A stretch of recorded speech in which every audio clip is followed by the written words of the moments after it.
Today is Monday, January 24th, 2011. My name is Mark DePew. I'm the Director of Oral History here at the Abraham Lincoln Presidential Library. And we are in the library today interviewing Scott Blomberg. Hello, Mark. Good morning. Good morning. How are you today? Now, let's start with this. Did I pronounce it right? Blomberg, yeah. Blomberg. Just one O. Okay. Yep. I'm sure that people are tempted to say Bloomberg all the time. Very often, yeah. Okay. Let's start off with when and where you were born.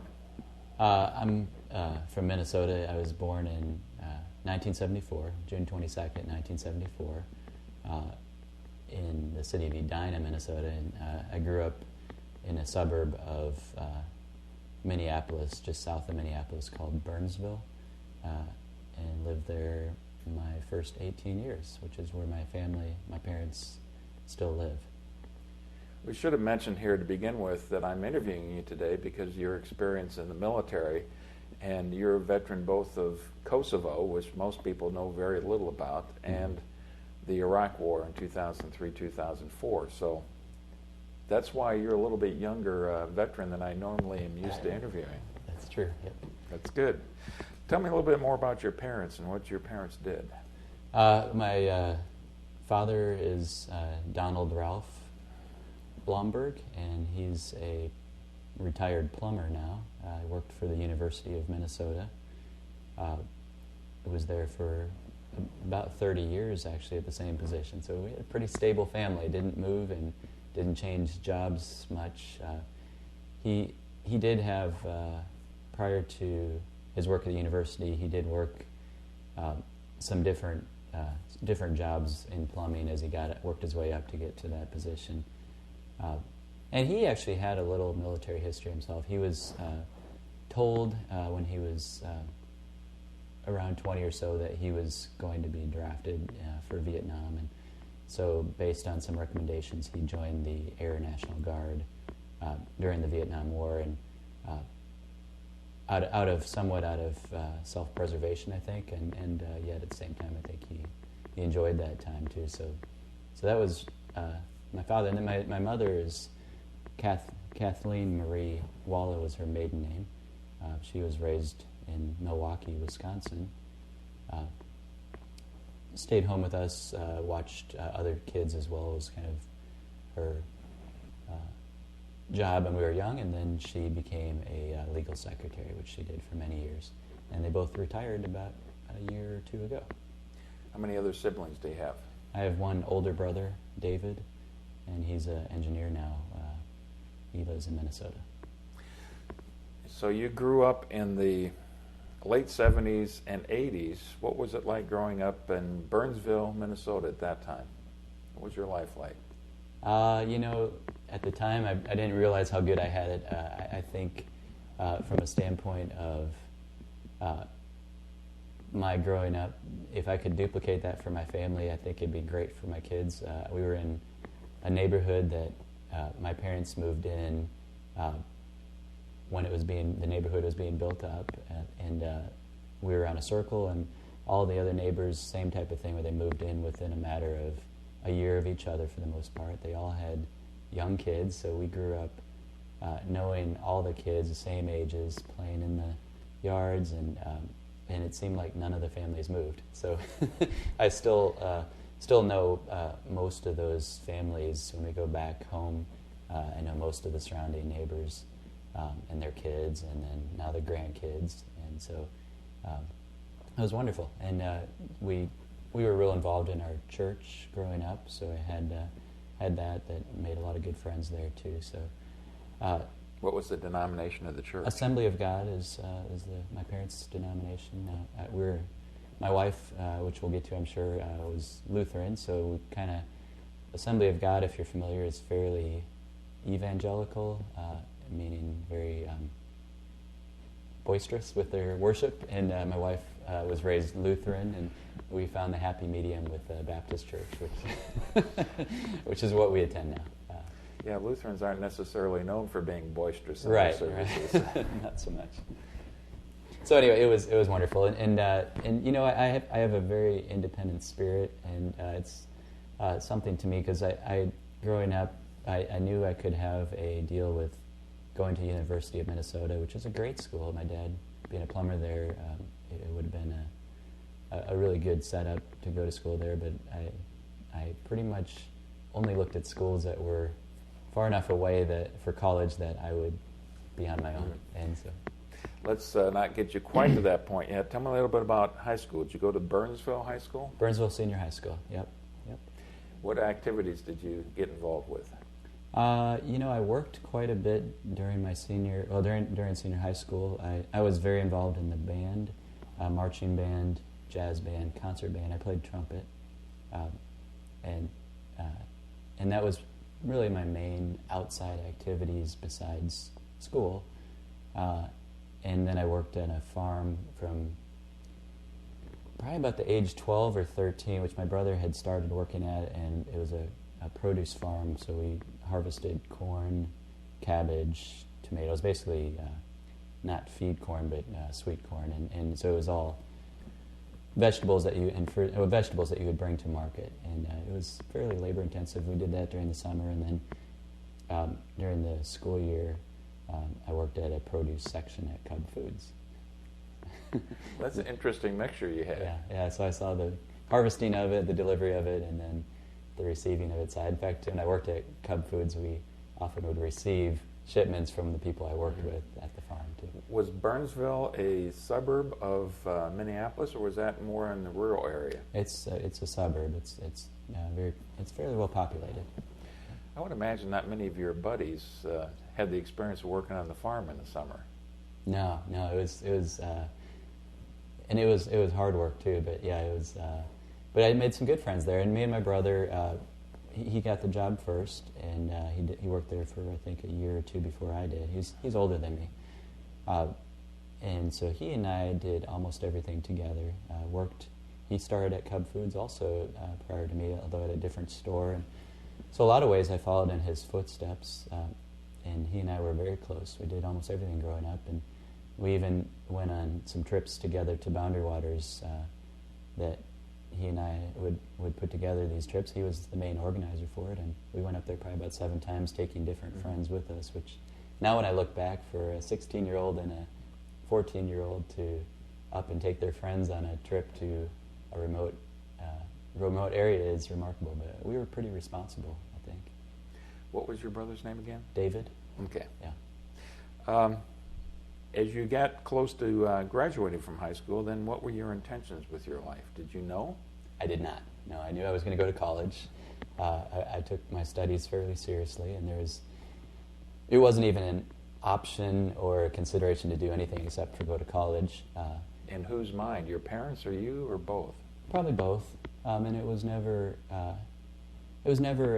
something I would have even thought or debated. I think maybe working on the farm and working labor job, maybe there was something within me that I knew I never was going to want to do that the rest of my life. I could have stayed there and stayed as a laborer or at Cub Foods and just worked my way up in the managerial track at Cub Foods, and it would have been something to do, but I knew that was never long term. So anyway, I did not know what I was going to do. I just knew I was going to go to college. And similar to, I guess, looking back, some of the other things, my brother was going into engineering, and that was my declared major when I started college, because he and I were fairly similar in a lot of things, and so that was my initial thought, but it was not very well solidified at that point. Tell me about picking a college to go to then. So I picked Bradley University, which is in Peoria, Illinois. And that was based on, well, one of the primary things was I was a National Merit Scholar from my test performances, I guess, in high school. And they offered me a full ride scholarship, which that was really attractive. Didn't other places offer that as well? There were a couple. That was the most attractive one to me, I thought. Because? Well, the location was just about right. I had kind of in my mind a circumference of how far away I wanted to be from my family. And I wanted to be that far away? Within maybe like a donut area where I didn't want to be too close and not too far, and that fit within that scheme.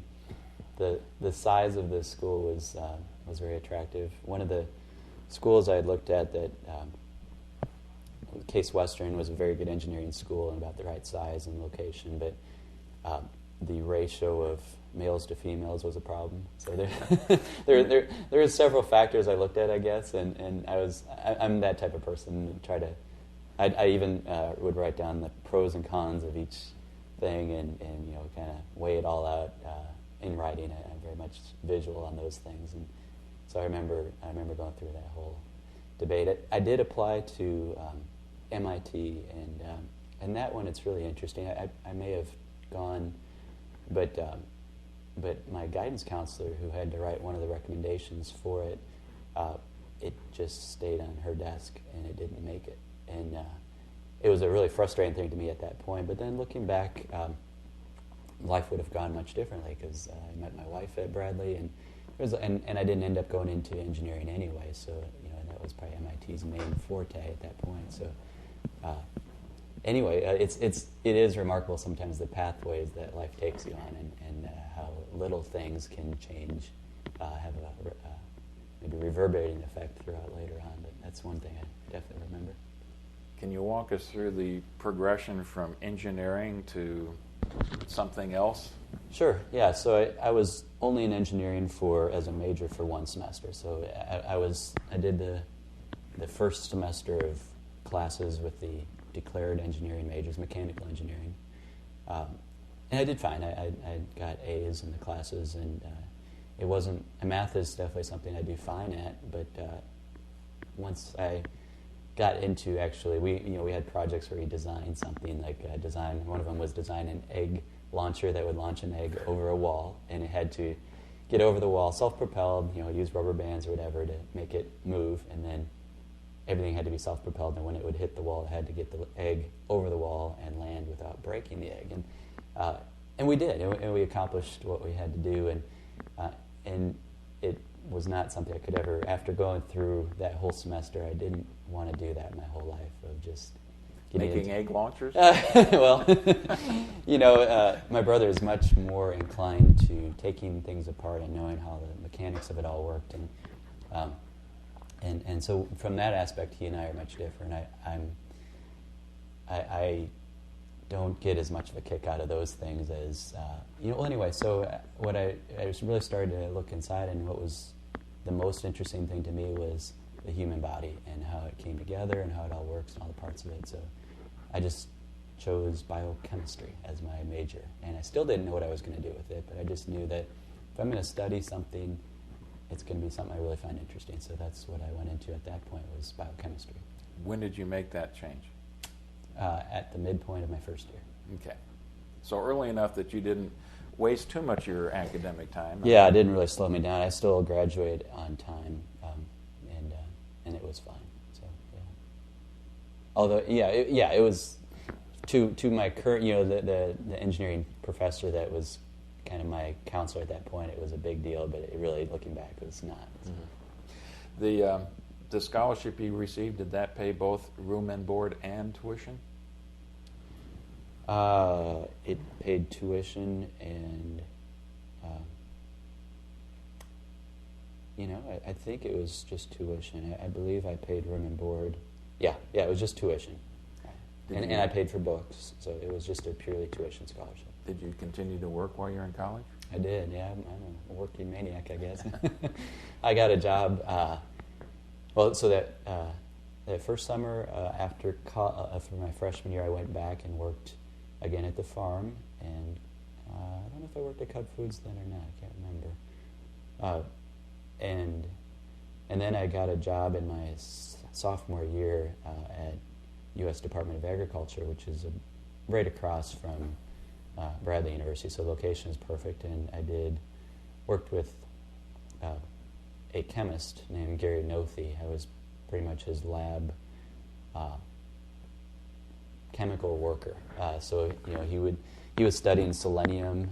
They did a lot of research in that building on how different uses for soy, and how you could break down the chemicals and farm products from that area and turn it into useful things. And it's actually a pretty interesting the things that they were coming up with, although my main jobs were usually stirring, mixing, stirring, and running the chemicals through separating units, different machines that would separate out the ingredients of what came out. And so mine was more just kind of do what he told me to do in the lab, but I enjoyed it actually. It was fine. Was this an internship for you? No, it was a job. It was just a job. No credit or anything like that, but pay. But it wasn't too far away from your major, it doesn't seem. No, it was a good fit for what I was studying. Mm-hmm. Is that what you were looking for? You were looking specifically for something that was a better fit for you? I had enough energy and time to get a job, so I was looking for a job, and it was a good fit. So I think it might have been posted as a job opportunity at the chemistry building. That's probably how I found it. Yeah, and again, research, it came clear to me, even though I was a biochemistry major, it became pretty clear from working that job that I wasn't going to go into research. So now I'm studying biochemistry, and if you go to grad school, you're probably going to be either a teacher or a researcher or both, or you take that undergraduate major and then go on to some form of medical school. It would be kind of the most common tracks you'd be looking at. What other things did you get involved in college? Or that's enough already. No, I was really involved in it's a ministry called Campus Crusade for Christ, and it's a student organization. Fairly challenging organization in that it's not just a club. They're very focused on outward focus on sharing your faith with others. In fact, when my wife and I first met through this group, and she was not real involved in church growing up in the youth Lutheran church, and when she first got involved, her mom thought it might be a cult because it was very much more about living your faith outwardly and not being ashamed, and making sure that those in your family and friends that may or may not be followers of Jesus understand how important it is to you. So that was while I did go to church growing up, and I had no doubt about my faith. That was where in that organization it became a no doubt about it to me that this is more important to me than anything else as far as what I do for a living or where I live and those type of things. Did you find an Assembly of God church in Peoria to attend? No, I looked. I did not. So actually I did go to a Baptist church there too. And their faiths are very similar. Their Baptists are maybe a little bit more tame, which is probably more like my own personality anyway. So there aren't major conflicts between those two faiths. And it's, you can't help but sometimes wonder why are there so many different divisions among, but there are some differences in how they worship and those things. But I wouldn't have any issue going between them. But I was in a Baptist church. Mm-hmm. You've already alluded to this a couple times. Tell me how you met your future wife. Yeah, so my wife, we've been married almost 15 years now. We met at the end of our sophomore year. So it was between sophomore year and junior year. And her name? Kimberly Ann Scobie would be her maiden name. And she was a nursing major at Bradley, same year as me. And we met one of her roommates had invited her to one of these summer Bible studies. So there's a small contingent of students that were in Campus Crusade for Christ, that the bigger organization that stuck around and worked during the summer, which I did. I just stayed there in Peoria the second summer. And so she came to one of these, and I noticed her. And we hit it off. And I'm not real... I've become a lot more outgoing later on as I've gotten older. I was pretty quiet and shy, so to me to talk to a girl and call her and talk, I had a couple girlfriends in high school that were really brief, but I remained pretty shy. But with her, it was always really natural. It seemed like we could talk for hours, and so we kind of struck up a friendship, and it grew. So. Our first, it was that summer. So that summer, she was going to go to Chicago and do a nursing training up there in Chicago, and I can't remember exactly what they were going to train on, but we had talked about, oh, that'd be neat to go to the Brookfield Zoo, and we were going to go with a group then. So, well, she would go up to Chicago with this group. We would meet her after the end of their training and go to Brookfield Zoo. And we weren't dating at the time, so it was going to be a group group thing to do. And anyway, it all fell apart where their training, just the schedule didn't work or something. So she was real disappointed, and I was disappointed because I was looking forward to spending that time with her. And so, completely contrary to my normal conservative point of view, I just said, "How about you and I just go ourselves?" And she said, "Sure." So, and we weren't dating. We didn't know each other more than a few weeks, and we went to Chicago.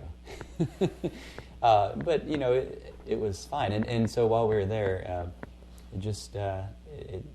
while we were eating, I asked if she wanted to start dating, and we did. And so here we are.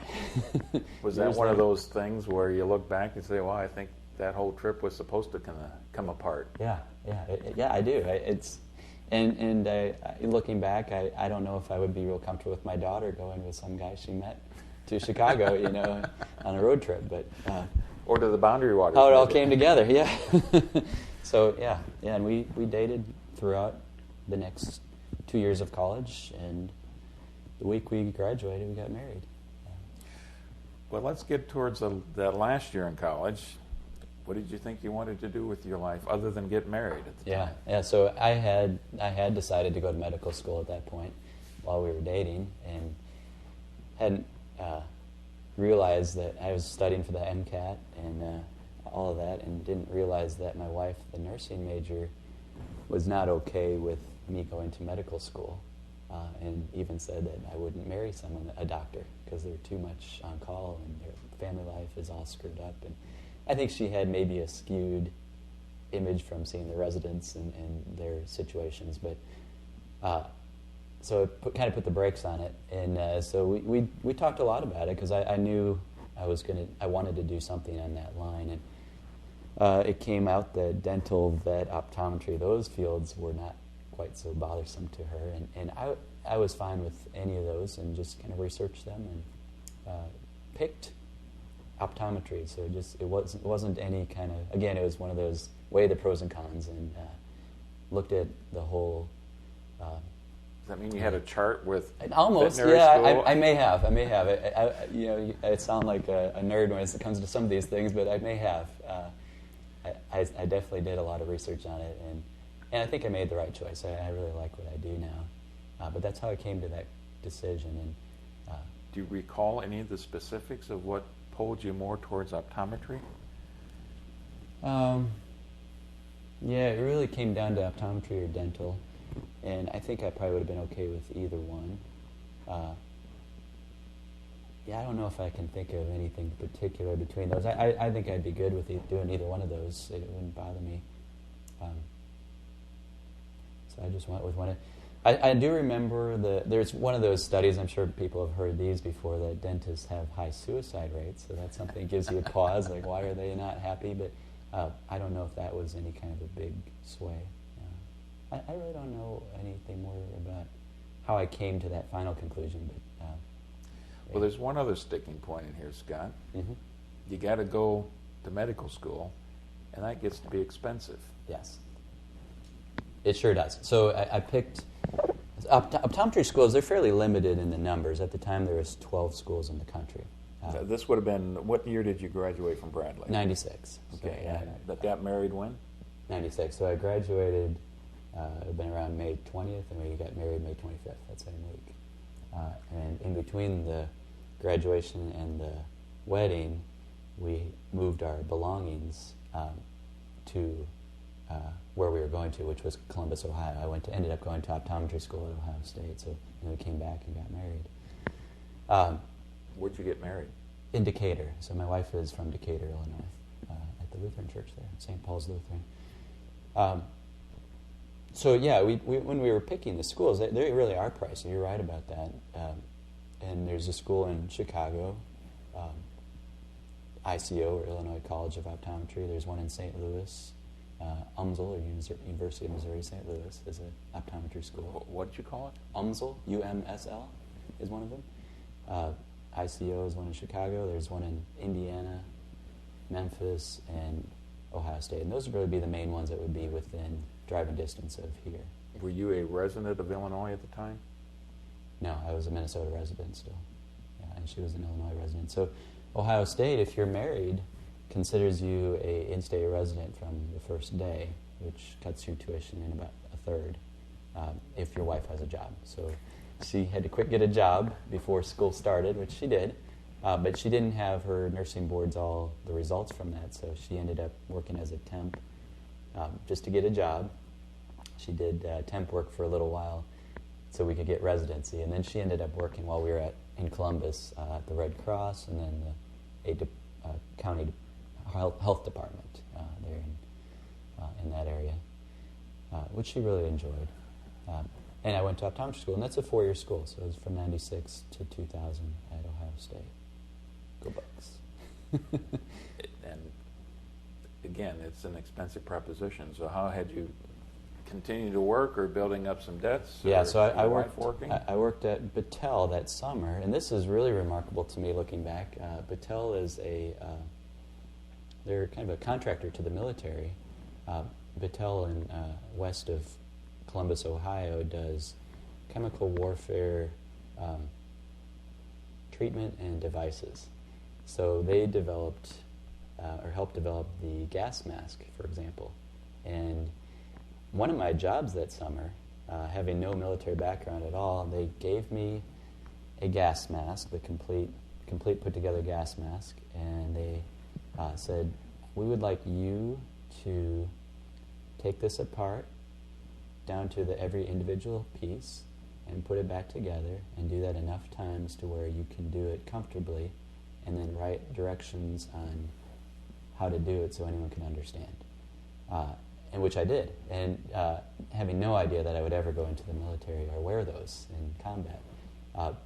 And so that, at Battelle, mainly my job that summer was really, they had units of nerve gas and mustard gas and all the blister agents and all that, and you worked with those, so you had the butyl gloves, and you're all donned with your protective equipment in the lab, and you would basically see, is this material penetrated by the different types of agents, and it was, the whole area is protected by military people on the compound, and you have to go through security clearances. So it was kind of my first experiences with the military, but for me it was just a job. It was something to do during the summer going into optometry school. Any question in your mind about working with nerve agent, working in chemical warfare versus your religious background? Well, this is all protective, so it was never, at least what I was involved in, was never developing agents. And I don't know if they did there or not. It was not in my security level, I guess, to find that out. But it was all in the protective. I had to study and understand it, but it was always with the mindset of, we're coming up with ways to protect our soldiers. So definitely no problem with that at all. Okay. Tell me a little bit about the Ohio State University and going to the optometry school there then. Yeah, it's a great school. I loved it. It's the class size is about 60, so even though Ohio State would be one of the maybe 5 biggest schools in the country, it felt like a real small school to me because we knew everybody in my class. We did all those classes those 4 years together, the 60 of us, except for when you got into labs or clinic. It was pretty much together. We did a couple of classes with the medical school, like the anatomy and physiology type classes and pharmacology, but otherwise it was the 60 of us. So we got to know each other pretty well, and so it had that small school feel within a big school. And of course, I like sports, so we had season tickets to the football games, and being married, you get 2 season tickets to the football games, which is great. So, was Ohio State winning at that time or Michigan? It was the John Cooper years. We had really good teams, and we could not beat Michigan to save our life. You get to the game, and you'd be number 1 or number 2 in the country, and you'd lose to Michigan pretty consistently. There, frustrating. He was a great coach. He put together good teams, but I don't know. They just couldn't seem to beat Michigan, even when Michigan had a bad year. So that was frustrating, but. Which says quite a bit. You remember that pretty well. Oh, yeah. So ever since I've left, they've had really good years at beating Michigan, too. So we enjoy watching that. Yeah. I didn't have any... If anything, I was probably a Gophers fan, growing up in Minnesota, my dad being at the University of Minnesota, but that all switched pretty much right away at Ohio State. It's totally different with them. It's at a different level with their sports and fans and all that from anywhere I'd ever been. You walk into the Horseshoe, which is their stadium. It's the first time you step through where the crowd is. You step through from the rotunda or whatever, and into the stadium itself. It's this emotional thing you never forget. You can't be of mixed loyalties once No, you get there. not really. Okay, how about the academics? So you talked about that a little bit. Yeah, Ohio State. That was probably one of the main draws. Their optometry school and theirs in Berkeley would be the two most competitive to get into, and their optometrists that graduate from there, I think, are top quality. So, and it's fairly rigorous. It's a lot of intense studying, and so once school started, I did not have the opportunity to work that first year at all, and you don't have summers off, so you go into school quite a bit, a lot of studying. I did end up in my second year working as a technician at Ohio State's ophthalmology department, which is their eye surgeons, and I did that for the next 2.5 years until I graduated. And that was a really good experience, but that would be somewhat related to what I was going to go into too, which was wonderful. At what point did you commit to optometry versus ophthalmology? Yeah, so those are two completely different tracks. To go into optometry school, at that point you're committed to optometry. Ophthalmology is one of the medical specialties for medical doctors. So it's kind of like dental school. Optometry school is 4 years of specific focus on optometry as your job. And when you're done, you will be an optometrist, assuming you pass the board exams. Medical school is the same 4 years with an open-ended. You could be a OB, you could be a radiologist, you could be a dermatologist, you could be an ophthalmologist. And so medical doctors that go into ophthalmology started in medical school and then did a surgical residency in ophthalmology. So theirs would be 8 years, whereas optometry would be 4 after college. But yeah, and actually going through optometry school, there was times in my life where I was feeling like there's 2 parallel ladders, and I wonder if I was on that other ladder, the medical school versus I'm on this ladder that's going to optometry, and there's really no getting off that track. And so I had moments, I think we all do, where the career you're in, once it's set in stone, and once you go to optometry school, it's pretty well set in stone, you're going to be an optometrist. And then I hadn't really had that in my life before, where I knew pretty much what I was going to do the rest of my life or for many years to come. So you have those second thoughts. And especially working with the ophthalmologist, I really loved the disease part of it. And it turns out optometry has evolved into more and more disease treatment, so it's great now. But if you just did contact lenses and glasses, I think I'd probably be bored to tears. But my job, for example, I specialize in low vision and treating glaucoma and macular degeneration. So there were times I didn't really know if this was the right thing for me, but it has gone really well. Is there any part of the body that is more complex than the human eye? Well, it's all pretty. The brain probably would top it. The eye it's really amazing how it works. And like I said, I don't regret ever studying the body, and I probably could never lose that fascination with how it all comes together. But we still haven't talked about how you're managing to pay for all of this. Right, yeah, you kept alluding to that. So it is expensive. I was taking out loans. So that first year I took out about $20,000 or so in loans. Even though I was in state, you still had to books, tuition, it's expensive. And most of the students starting optometry school are already in debt from their undergraduate years, which I wasn't, although my wife had some from college. So we were taking out loans. We were living on my wife's income also, which was fairly limited, but enough. We had little in and little out, and we lived in what we called the slums of Westerville. Westerville is a suburb of Columbus, and it was the apartment, including heat, water, utilities, was $400 a month, and it was a one-bedroom apartment. It wasn't anything. Looking back, it was. It's remarkable. We lived there for 4 years. We stayed there the whole time, and so anyway, we were starting to accumulate some debt, and from my upbringing, working hard, always trying to stay out of debt, that was definitely a problem. I didn't want to go much into debt, and we were on pace for probably being $80,000 to $100,000 in debt when I got out of school, which that's a lot. So yeah, and what you're getting at, I think is. This is when the military did come into play. And that was probably my main motivation. So the military is hungry for doctors, and they set up a program called Health Professions Scholarship Program. HPSP is the initials. Everything's initialed in the military. And it's for doctors, vets, optometrists, dental, the health professions.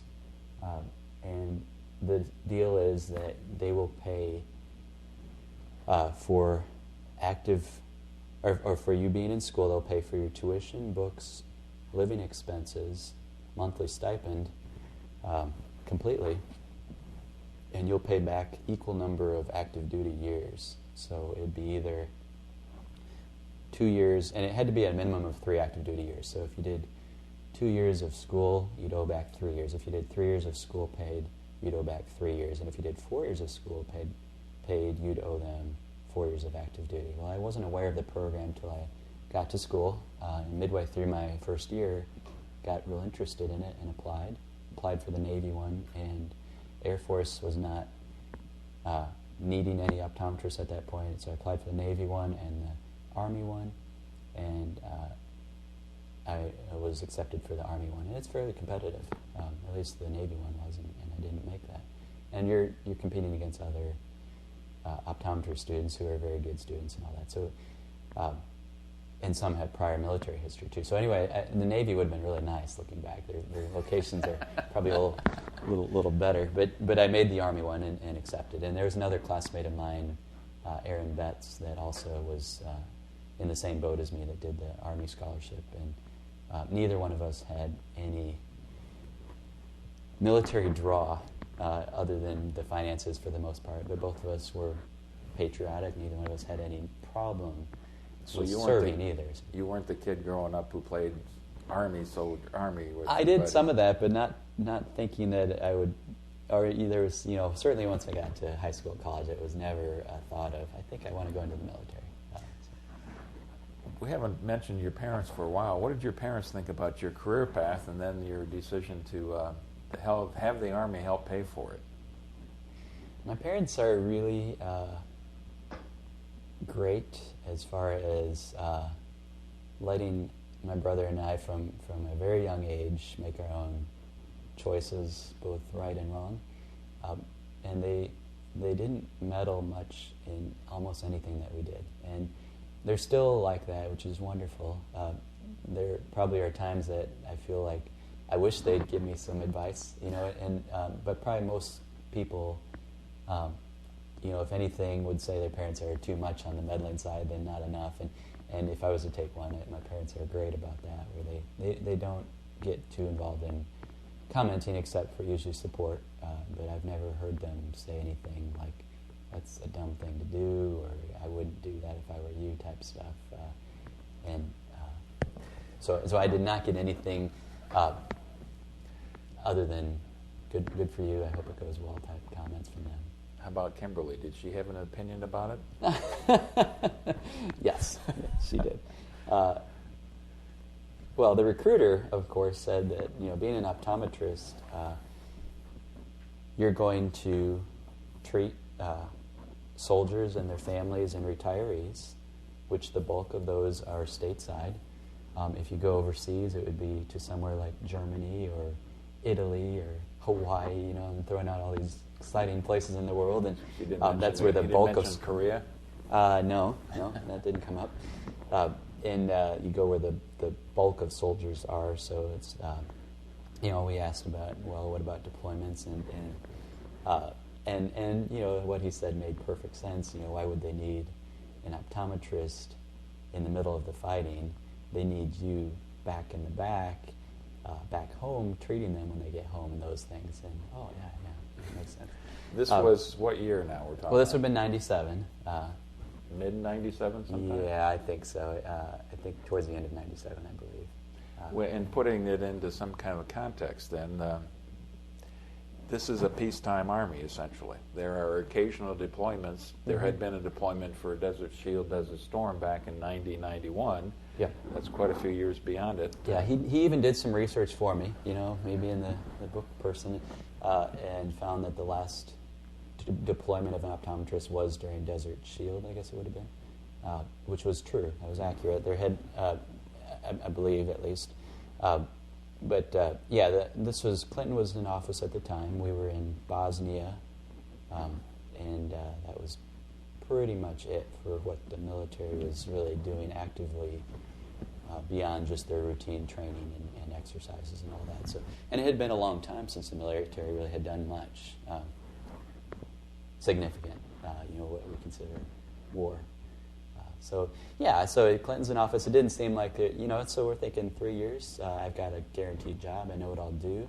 I have a lot of people I'll see, and they're busy. The optometrists are very busy in the military. And you're seeing healthy soldiers and healthy families, but you're also seeing VA retirees and all that. So they're busy, and it's an interesting job, and it's a good start to a career. It's something that paying for the school, if you count the $60,000 or so that I would get as a startup for paying for the school, on top of those 3 years of being paid as a captain, the pay isn't bad. And I do have a strong draw to being debt free, which we're still working on, but pretty close.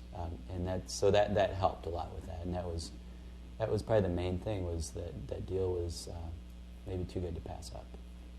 And so anyway, it asked me about Kimberly. She was on board with it. I remember celebrating with her. She might think it was my idea.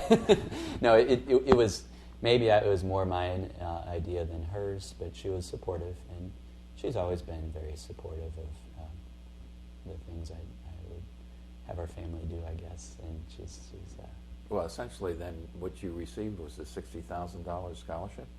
Essentially, yes. Yeah, that's about right.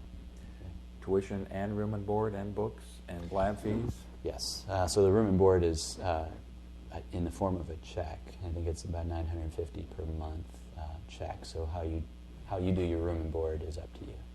Did you move from that little apartment? No. I think Aaron did. I think Aaron Betts moved to a little bit nicer place. No, we stayed there.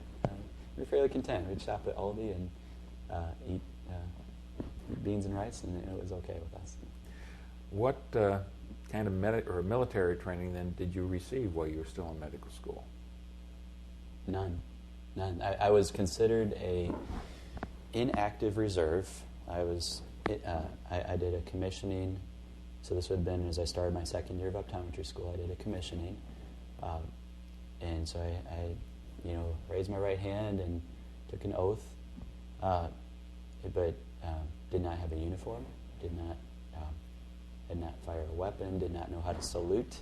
But I was considered a second lieutenant. After a year, I got a letter saying, "You just got promoted to first lieutenant." Congratulations. Right, and not even knowing the whole structure of, I knew I was an officer, but not really even knowing what that looked like on a uniform or anything. So I was very unfamiliar with the fact that I was moving up in rank and how that all would. So anyway, and then I'd get to the graduation from optometry school in 2000, and now you're a captain, which now looking back, that's a honor to have. But at the time, it didn't mean much to me, except that that was kind of set your pay at that point was probably the most important thing to me, as far as at that point. And so no, I did not do weekend duty. I didn't collect. It wasn't anything more than a scholarship to me. But I knew then that I was on the hook when I graduated. And figured that the timeline is that by the summer of 2003, your obligation is over? Yeah, well, it's an 8-year total commitment, regardless of your active duty years, and the 8 years could not be counted while you're in school. So the time starts ticking at June, and actually they said July 6th, because that was the first officer basic course. We'll get to that, I'm sure, but that was July 6th, I believe, of 2003 when I actually put on a uniform and started. So it would have been July 6, 2003, 3 years later, that I would be done with active duty commitment. And then at that point, 2008, would have been my final, you're now discharged from the Army. And during those 5 years after active duty, it could be either active duty or reserve. And among the reserve, you could do service weekly, or the weekend duty, active reserve, or inactive, which obviously we'll get to, but I chose inactive reserve. Did you choose that right at the beginning of this process, or after you were discharged from active duty? I chose. You choose after your discharge. Okay. Yeah, Okay. Yeah. Because they're hoping that you'll. Oh, sure. They keep trying to change your mind when you get close to those decisions. Was graduation from? How about an internship in medical school? Yeah. So they would take us to various.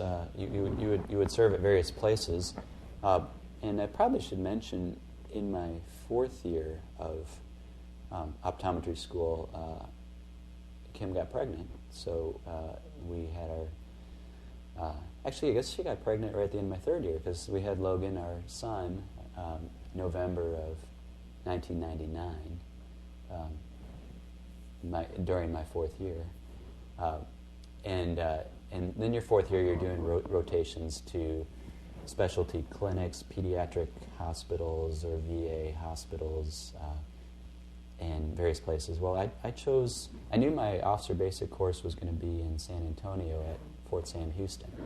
And that was going to be 3 months right after I graduated. And lo and behold, one of the extern rotations was at Fort Sam Houston in their hospital there.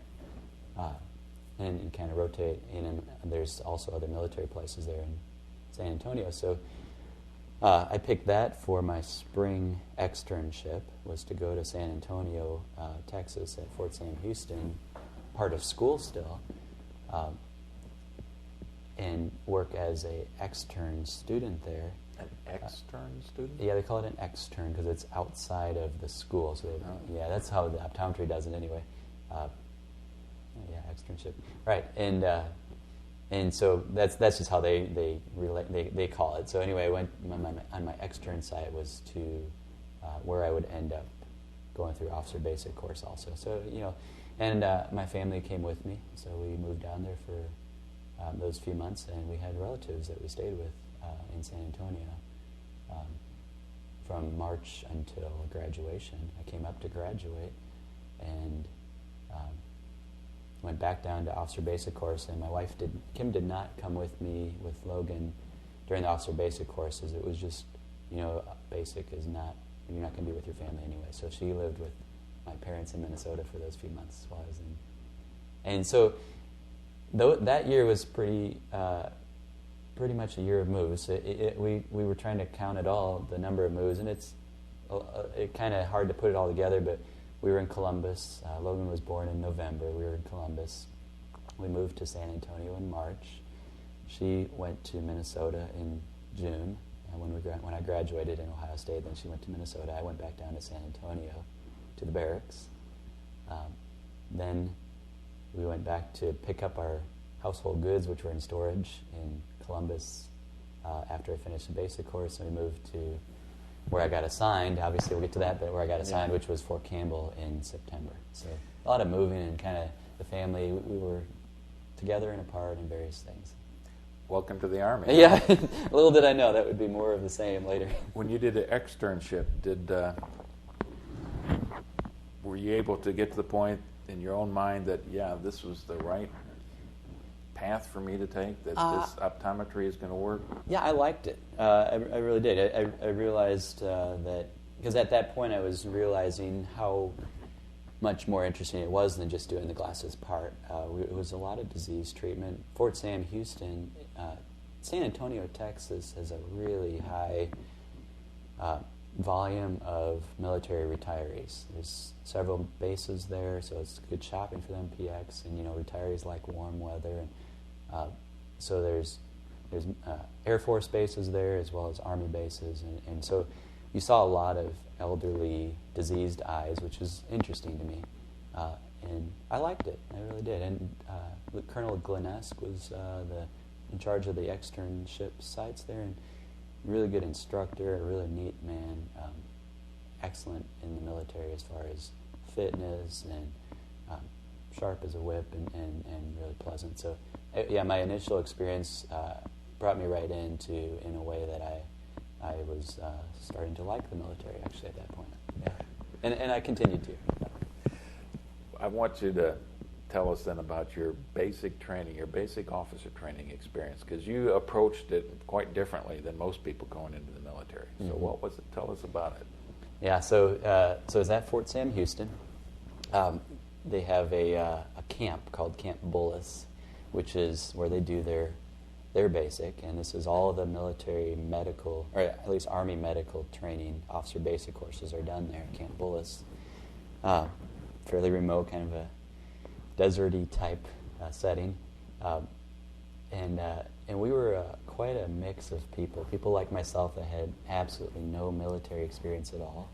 We had a West Point graduate who I became close friends with, was Eli Lozano, and he was going into be a medical specialist, which means that he would be kind of in charge of medical platoons, and very much a gung-ho military person, having been through West Point, and he probably will be a general someday. He's a very, very remarkable individual. So we had people like that. We had Army Rangers that had been enlisted and then went green to gold, which means they went from enlisted to officer, and they were going in the medical side. So we had people that knew Army stuff as well as anybody, and then we had people that knew Zippo about even handling a weapon or saluting. So it was quite a mix of individuals, but somehow it all came together where we forged some pretty good friendships, and they would separate all the people coming in by where they were going to. So everyone that was going to go to Fort Campbell formed their own squad at the officer basic course, and I remember every single one of those people in that squad, there's probably about 20 of us or so, and we did night land navigation where you'd follow a compass and you had to go through the forested area and get to the right spots, and we did of course the obstacle courses and firing 9mm and M4s and PT training, and that was all just brand new. I did some Boy Scouty type things with our church growing up, and of course the canoeing, and I was always fairly physically fit, and I never shied away from effort and pain or dirt or things like that. So I took to it pretty well, and I really liked a lot of that stuff. And from the Army standpoint, I could do that stuff with pleasure. The whole rugged weapons and outdoor things and all that would be a joy to me. But for a lot of the individuals there was one nurse that it was not her thing at all, and so we had fun. It was so that was probably about a month or so of that type of thing, and then there was a lot of paperwork that learning. You got tested on military protocol, military history, and all the different things that go into rules and regulations of actually serving. You had to get it loaded up really quickly, and so the officer basic course was a total of 3 months. And that first day and the first few weeks, did they treat you all like ladies and gentlemen, or was this? How close was it to the standard mode that most of us have in our mind of the drill sergeant standing in your face, screaming at you and calling you some kind of an idiotic name? It was more of that than any of us were accustomed to, but less of it than anyone else has to go through, I would say. So, they looking back, they treated us with kid gloves, I'm sure. And we had a lieutenant colonel, and so if you came in with a lot of experience as a nurse or a doctor, they would credit that towards your rank. So we had an individual that came in as a lieutenant colonel, I believe. I know the nurse, she came in as a major, so we outranked pretty much everyone that was working with us. And yet there still was some of that where it was during this period of time your rank doesn't matter. We're in charge of you type stuff. So you would have to drop and do push-ups and you do some of that. But the yelling was never. Maybe it was kind of halfway with a grin at the same time. So. Did you sleep in open barracks or did you have separate rooms? Open barracks, and we it was a mix. So the Camp Bullis was open tent, I guess I should say. No air conditioning. I remember that really well in the middle of summer in San Antonio. The air conditioning wasn't working in that. But actually, when we went back to Fort Sam Houston, it was barracks, which were closed, each separate room. So, yeah, and that probably was a lot better than most of the other soldiers had too. Weapons training? Weapons training. We had the tear gas chamber we went through, the confidence chamber they call it. Weapons training, take your weapon apart, clean it, all that. M16? M4, which is a M16 that has a compressible butt, so it's the same thing as an M16, and 9mm both.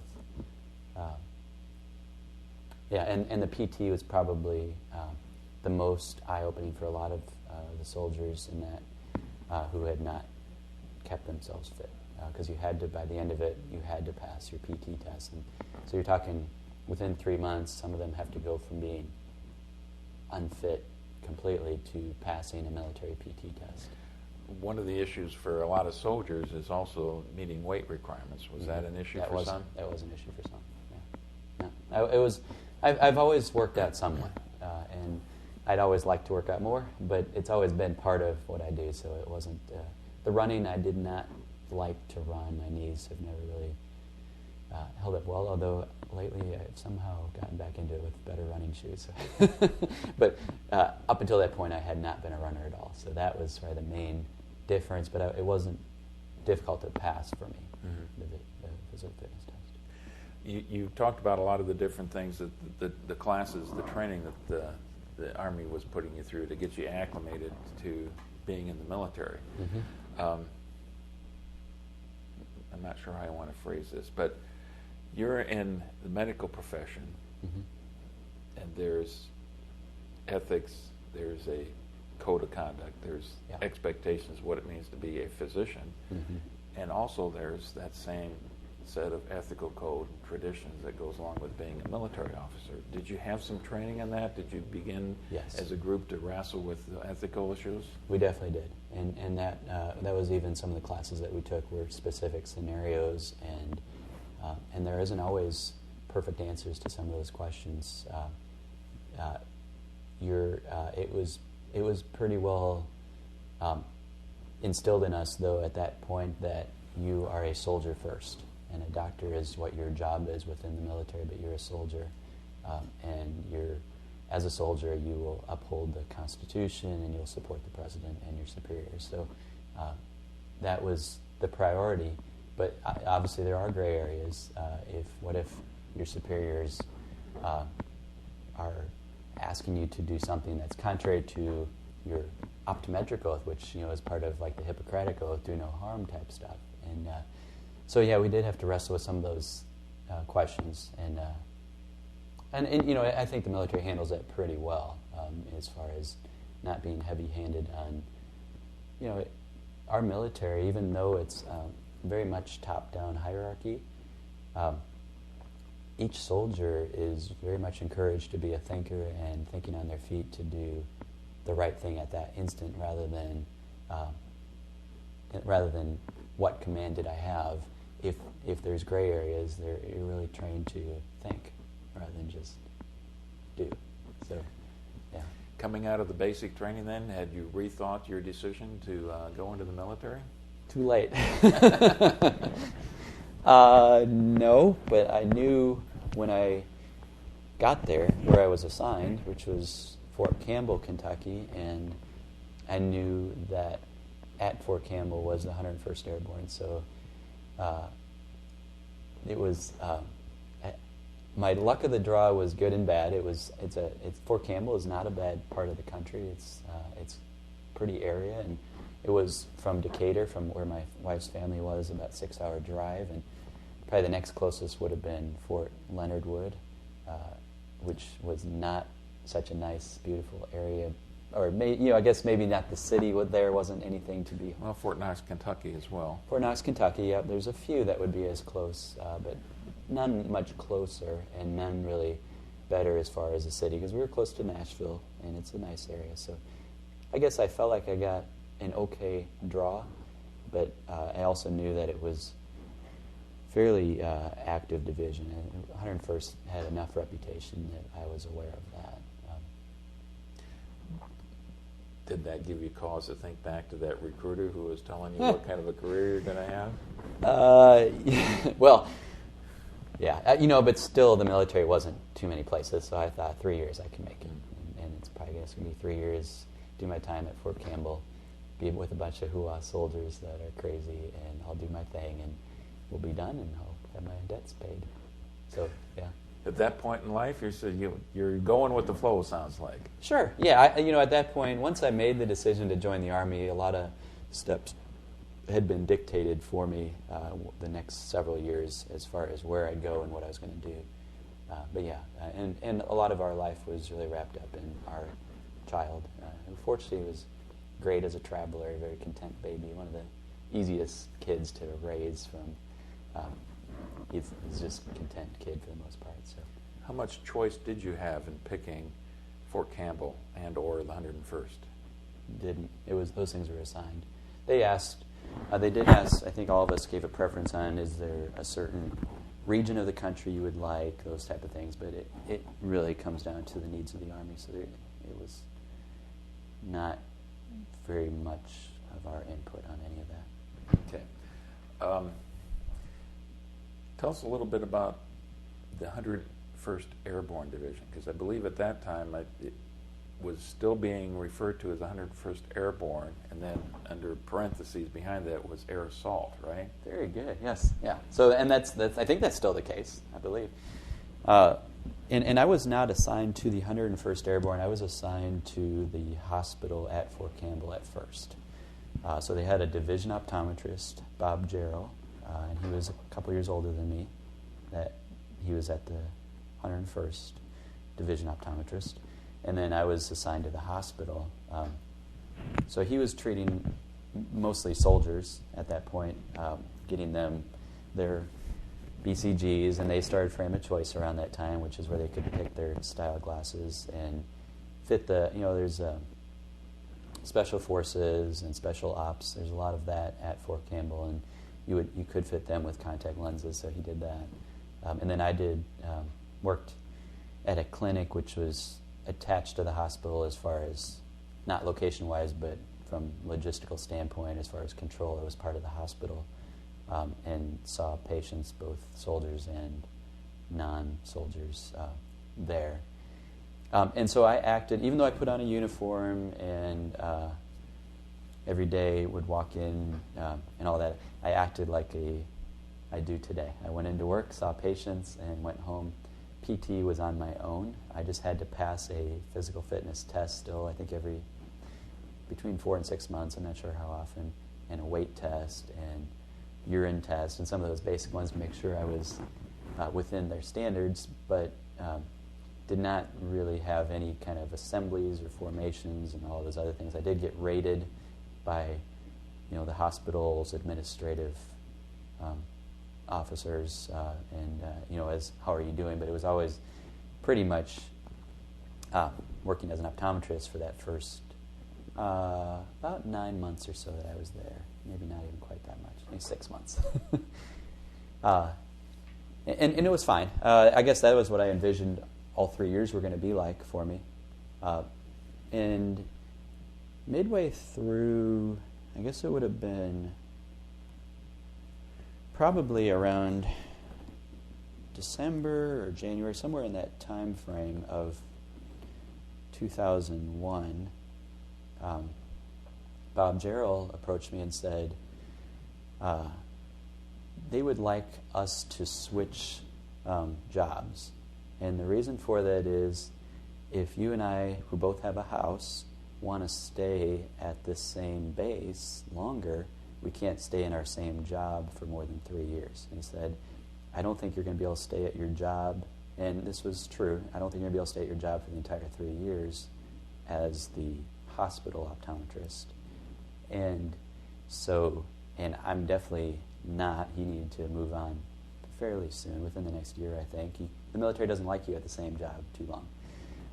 And so he said, if you're interested, we can work this out where if I tell the staff and my commanding officers and the hospital administration that we'll swap, you can put on the Screaming Eagle patch, I'll be attached to the hospital, and we'll not have to move our houses and our families and all that. And, okay, that sounds good. Then I'm assured that I won't have to move during my 3-year active duty commitment. I'll stay at the 101st, put on the Eagle. And so this occurred? This would have been early on in 2001. It would have been December 2000, January 2001. Okay. We had that conversation.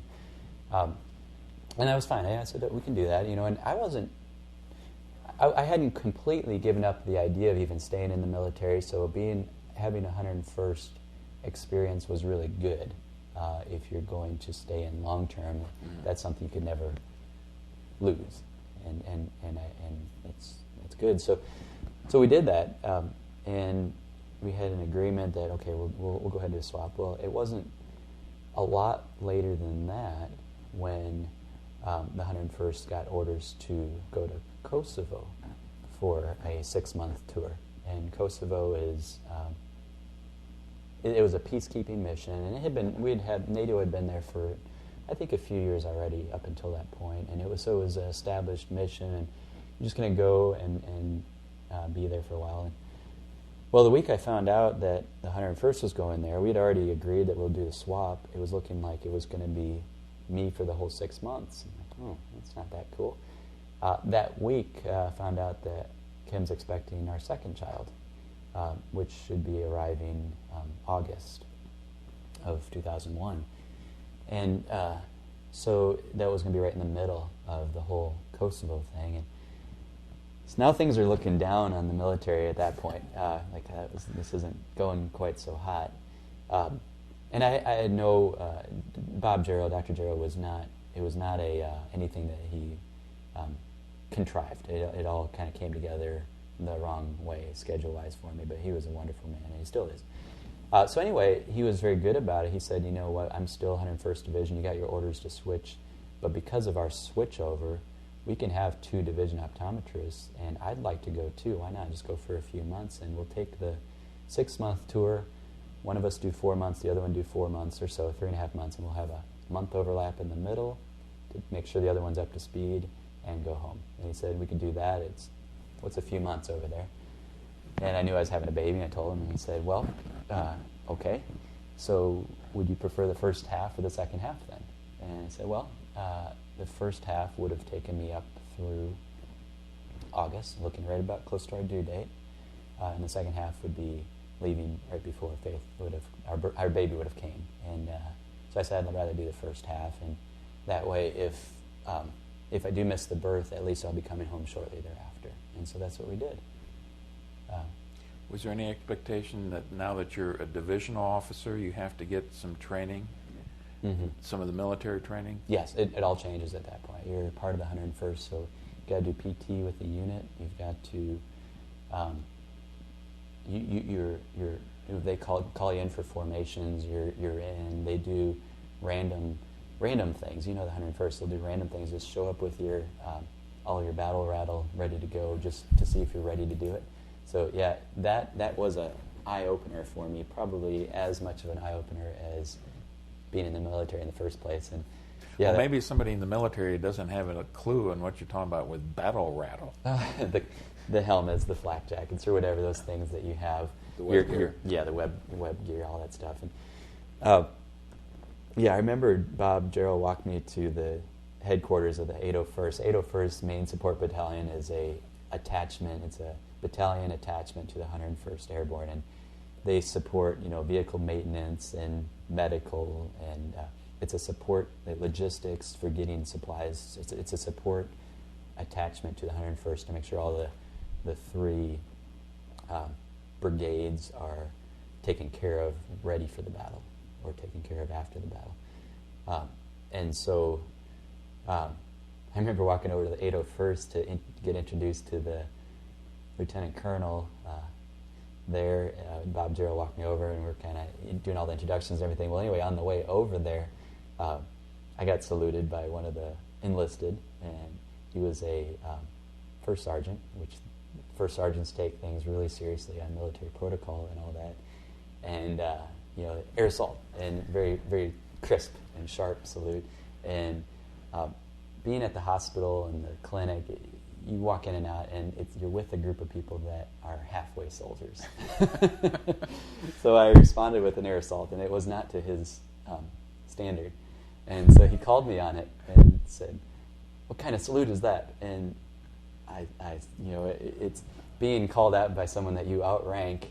It's a little bit. It's like your kid, correcting you. Although, anyway, so he proceeded to teach me again, being a captain, how to salute properly. And in his mind, a captain has been active duty for at least probably 4 years. And here's this captain that doesn't know how to salute right. And I never saluted air assault before because I just had got the patch on just now. You don't salute air assault if you're not 101st. So the whole thing was like it was my first time, and it was not a good experience, but I learned they take it seriously, and I did rise to the standard, I think, or at least rise to the occasion that they don't accept less than proper military bearing on anything, and your uniform will be crisp. Over at the hospital, if it looks like you're wearing pajamas, it's fine. It's not okay if you're in the 101st. So a lot changed at that point. What it was like. Well, you anticipated my questions about your experience in dealing with the new HUA mentality that is the 101st Airborne. Very HUA, yeah. Did you have to go to either airborne or air assault school? I did. I went to air assault school, and it would have been about the month I got back from Kosovo. So right afterward, I went to air assault school. Okay, so we're a little ahead of the game. Yeah, but I did do that, and that's a very, very good, and that's the closest I ever came to what you would think of as boot camp being like. If you watched Full Metal Jacket, that was probably the closest I came to experiencing that type of humiliation. Okay, I know you've got a clock here that's working against us, that you are a practicing optometrist. How close are we to the time you need to... Yeah, we probably have about another 10 minutes, but I can come back as many times as we need. So, well, should we get you into Kosovo then? Sure. If you want to start out, we can. I don't know if we'll get all the way through it or not. I don't think that we will. That's why I'm wondering if this might be a good time just to go ahead and break and then treat that as a subject the next time we get together. Yeah, that'd be fine. Yeah, I certainly am willing to come back anytime. So let's finish with this. Now, what does Kimberly think about all of these changes in your life? Are you talking at the point that we were at? Yes. Okay. Things are going poorly for her and I from the standpoint of the recruiters' comments and what we thought we were getting into. No deployments, and we're both planners, I would say, and our plans seem to be becoming unraveled. So she was not excited about any of these things, and being pregnant with a young child was just one more reason that maybe, and I'm gone a lot more because of being in the 101st, and I had to leave. We went to Fort Polk. Was Fort Polk? Louisiana? Yeah. Yes. JRTC is what they call it, and he had to do joint readiness training before Kosovo, and they have kind of the whole area set up down there. At that point, they set it up like Kosovo, so they had kind of some cities, like mini cities, like they pretended, and you had to do kind of crowd control and those type of things. So I was gone for, I think that was probably a week or two. And that was in anticipation of leaving. So, things that we would think now is not probably a big deal at that point seemed to keep accumulating. So she's always been really good and supportive-wise and taking things in stride. But yeah, it wasn't going quite as well as we had hoped. There was a lot to take in stride all of a sudden. It kept accumulating. Yeah. Yeah. So, and I guess maybe just leading up to the Kosovo thing, leave it off here, but you asked about her. So she was pregnant, and by the time I left, I guess it would have been March. Yeah, here. Yeah, that's what you had mentioned before. March through July were you in Kosovo? I think that's right. Yep. Yeah, I think so. Yeah. Anyway, at that time, so she's approximately 6 months along, and I had gotten called in. The whole thing was a very scheduled deployment. Knew the date and everything, and the whole unit's going over together. We're going with the 5 Deuce Brigade, which is one of the 3 brigades in the 101st. And so big group of people all going together. She went into preterm contractions and labor, and they brought her into the hospital. This was the night that I'm to leave the next day, and they brought her into the hospital. I went in with her and everything, and she was having contractions, so they had to medicate her and stop all that from happening so they don't have the baby too early, as it wasn't ready. And remember, we got a baby too, and I guess he's an 18-month-old by that point, or less. And the doctor put her on bed rest until the baby comes. And so she said, and it was strict bed rest. You can't get up for the next 3 months, which coincided with when I would be gone and leaving the next day. And it was not considered enough reason for me to not get on that plane the next morning from those that decide. So that's when I left for Kosovo. My wife was in the hospital, but it was stable in the hospital, but I knew it was not going to be a good following 3 months. So, who was going to take care of the son then? Ended up that she worked it out with her cousin coming to spend the summer with her when she got out finished the school year, who was in high school, and so she came, which was good. If the military wanted you to have a family, they would have issued you one. That was the quote I heard several times. Well, that's quite an awakening, isn't it? It was quite a switch from what I was expecting, yeah. That's probably a good place to end this conversation. We can pick up with your actual deployment to Kosovo then. Okay. Thank you very much, Scott. My pleasure. Thank you.